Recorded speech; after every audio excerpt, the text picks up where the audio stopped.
कन्नौज।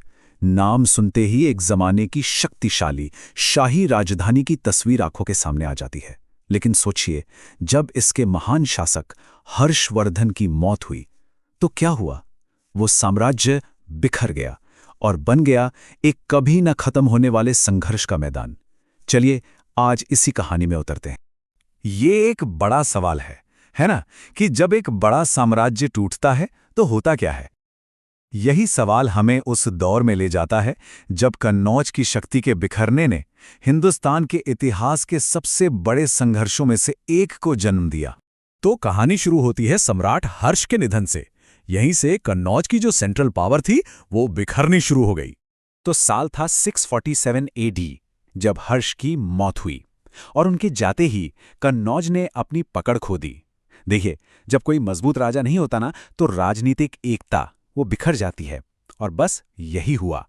पूरे उत्तर भारत में एक अस्थिरता का माहौल बन गया।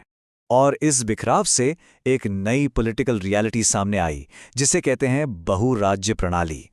मतलब अब एक बड़ा साम्राज्य नहीं था, उसकी जगह ले ली थी कई छोटे छोटे राज्यों ने, जो आपस में ही सत्ता के लिए लड़ रहे थे, कंपटीशन कर रहे थे। और ये एक बहुत बड़े झगड़े की बस शुरुआत थी। लेकिन इस सारी उथल-पुथल के बीच एक नया ताकतवर चेहरा सामने आया। एक ऐसा राजा जिसने कुछ वक्त के लिए ही सही कन्नौज को उसकी खोई हुई इज्जत और ताकत वापस दिलाई। ये थे यशोवर्मन, लगभग 730 ईस्वी के आसपास। उनका राज कोई छोटा मोटा नहीं था, उत्तर बंगाल से लेकर उत्तर पश्चिम सरहद तक फैला हुआ था। उन्होंने यशोवर्मनपुरा नाम का एक शहर भी बसाया। वो इतने मशहूर थे कि उनके ऊपर गौड़ वाहो जैसी प्राकृत कविताएं लिखी गईं। और हाँ, बादल स्तंभ और भागलपुर के शिलालेखों में भी उनके शासन के पक्के सबूत मिलते हैं। तो कह सकते हैं कि उन्होंने कन्नौज को एक बार फिर से चमका दिया था। लेकिन ये शानो शौकत ज्यादा दिन नहीं टिक पाई। यशोवर्मन के जाने के बाद कन्नौज का पतन फिर से शुरू हो गया। और ये एक सीधी सी बात साबित करता है, जब घर के अंदर कमजोरी होती है ना, तो बाहर के दुश्मन अपने आप चले आते हैं। हुआ ये कि यशोवर्मन के बाद जो उनके उत्तराधिकारी आए वो बहुत कमजोर निकले। वो अपने राज्य को संभाल ही नहीं पाए, उसकी रक्षा नहीं कर पाए। ऐसा लगा मानो सारी ताकत यशोवर्मन के साथ ही चली गई हो। और इसी कमजोरी का फायदा उठाया आयुध वंश ने। उन्होंने कन्नौज पर कब्जा कर लिया। लेकिन कहानी यहां भी नहीं सुधरी। अब दो भाई थे, इंद्रायुध और चक्रायुध।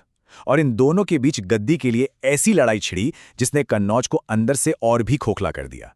ये जो भाइयों की आपसी लड़ाई थी ना, इसने एक परफेक्ट पावर वैक्यूम बना दिया। मतलब सत्ता का केंद्र खाली हो गया और कन्नौज, जो हमेशा से एक बेशकीमती इनाम की तरह था, अब वो बाहरी ताकतों के लिए एक खुला मैदान बन चुका था। और बस इसी एक मौके का इंतजार तीन बड़ी शक्तियां कर रही थीं, जो इस उथल-पुथल की तरफ खिंची चली आईं। यहीं से प्राचीन भारत के सबसे बड़े और सबसे लंबे चलने वाले संघर्षों में से एक की नींव रखी गई। तो मैदान में तीन बड़े खिलाड़ी उतरे। एक तरफ थे राजस्थान के गुर्जर प्रतिहार, दूसरी तरफ महाराष्ट्र के राष्ट्रकूट और तीसरे थे बंगाल के पाल।